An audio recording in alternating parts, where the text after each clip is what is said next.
कक्षा 9 विषय हिंदी। आज का अपना एक व्याकरण का नया टॉपिक है समास। समास क्या है, व्याकरण की दृष्टि से समास कितना उपयोगी है, किस प्रकार समास के भाग हैं और समास की परिभाषा, उन सब का हम लोग अध्ययन करेंगे। सबसे पहले देखिए समास। तो समास का अर्थ है संक्षेप। संक्षेप यानी कि छोटा। संक्षेप का मतलब होता है छोटा। तो समास का मूल अर्थ क्या हुआ? छोटा। इसमें विभक्तियों का लोप करके शब्दों को छोटा बनाया जाता है। विभक्ति यानी कि जो कारक चिन्ह होते हैं उनका लोप किया जाता है, उनको हटाया जाता है और हटा करके उन्हें छोटा करके और फिर शब्द बनाया जाता है। तो ये संक्षिप्तीकरण यानी कि छोटा रूप होता है, वो समास कहलाता है। और समास की परिभाषा देखिए। परिभाषा के तौर पे देखेंगे तो दो या अधिक शब्दों के परस्पर सहयोग से बने शब्दों को समास कहलाता है।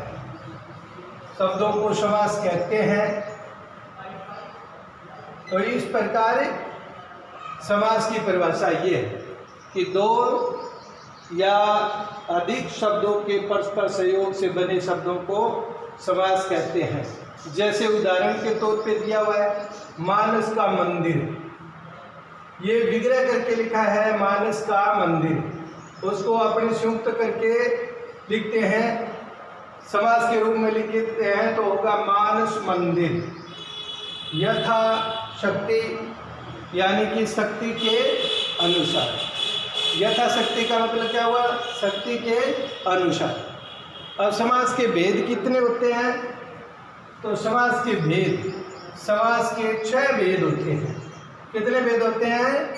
6। तो समास को हम 6 प्रकार से 6 रूपों में रूपांतरित किया गया है।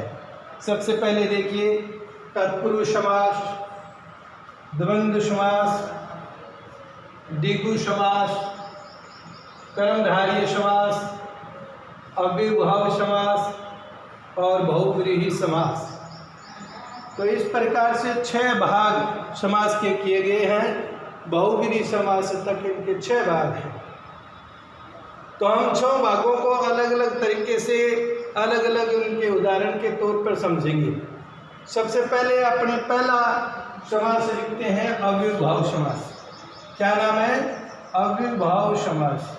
अव्ययभाव समास क्या है, इसकी परिभाषा क्या लिखी है कि जहाँ पहला पद अव्यय और दूसरा पद प्रधान होता है। यानी कि अव्यय समास में 2 पद होते हैं। समास में एक प्रथम पद होता है, एक उत्तर पद होता है। तो वहाँ पर पहला पद है वो अव्यय हो और दूसरा पद प्रधान हो, वो हाँ अव्ययभाव समास होता है। जैसे उदाहरण के तौर पे देखो, एक यथोचित, ये एक पद हो गया और ये दूसरा। तो यथो का मतलब जितना या जैसे, तो जितना उचित हो, ये इसका विग्रह है। यथोचित यानी कि जितना उचित हो, जितना हो सके।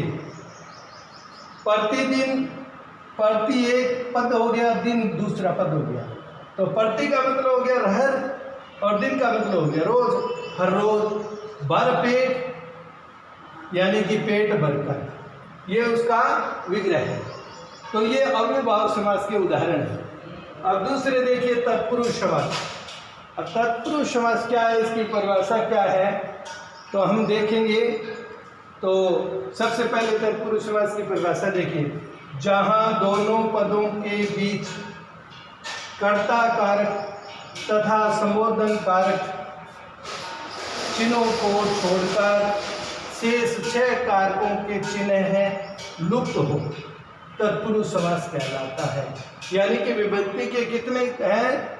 टोटल 8 कारक चिन्ह होते हैं, लेकिन उनमें से 2 कारकों को छोड़ दिया इन्होंने कहा है कि 2 कारकों को छोड़ करके, एक कारक तो है कर्ता कारक और दूसरा है संबोधन कारक। इन 2 कारकों को छोड़ दिया, कर्ता और संबोधन को छोड़ करके बाकी सब उन चिन्हों को छोड़कर 6 कारकों के चिन्ह लुप्त होते हैं। उनके चिन्ह लुप्त हो जाते हैं, वो तत्पुरुष समास कहलाता है। उदाहरण के तौर पर कुछ उदाहरण लिखे, देखिए। एक उदाहरण लिखा है सवर्ग प्राप्त, तो सवर्ग को प्राप्त, यहाँ पे ये को चिन्ह था, यहाँ से जो लुप्त हो गया, तो सवर्ग प्राप्त, सवर्ग को प्राप्त। तुलसी कृत, तुलसी द्वारा कृत, तुलसी से कृत, यानी कि ये चीज़ है तुलसी के द्वारा लिखी गई है। शोकग्रस्त, किससे ग्रस्त है? शोक से ग्रस्त है, तो ये कारक चिन्ह है सी। इसी प्रकार पदच्युत, पद से च्युत। इसी प्रकार वनवास, वन में वास, ये भी कारक चिन्ह है इसका, वन में वास। तो इस प्रकार आपको ये उदाहरण लिखने हैं। ये था समास का संक्षिप्त परिचय। समास के दो वेदों को हमने परिभाषा और उदाहरण के साथ में समझा। बाकी इनके 4 वेद हो रहे हैं, वो ये समास का भाग संख्या 1, भाग संख्या 1 पहले भाग के अंतर्गत ये किया। धन्यवाद।